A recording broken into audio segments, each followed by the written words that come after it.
হ্যাঁ, অবশ্যই কোনো দলের নেতা হিসেবে না। আহ, সুরজিৎ দত্ত মহোদয় বিধানসভাতে দীর্ঘদিন আমার সহকর্মী ছিলেন।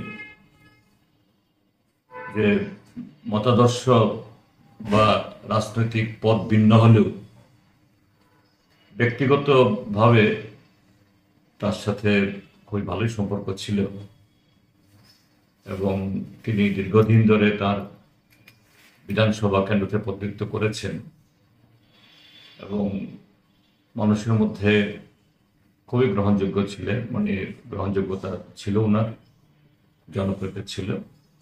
আমি তার এই মৃত্যুতে, প্রয়াণে গভীর শোক প্রকাশ করছি এবং তার পরিবার পরিজনদের প্রতি গভীর সহমত জ্ঞাপন করছি এবং আশা করি যে আহ, তিনি যে সমস্ত ভালো কাজ করেছেন, প্রত্যেক মানুষই যে কিছু কিছু ভালো কাজ তো অবশ্যই করে, তিনিও অনেক কাজ করেছেন, এগুলি মানুষ মনে রাখবেন এবং সেভাবেই একজন বিধায়ক হিসাবে, মন্ত্রী হিসাবে শুধু এই রামনগর বিধানসভা কেন্দ্রের যারা নাগরিক না, ত্রিপুরাজ্যের মানুষ তাকে স্মরণ করবেন।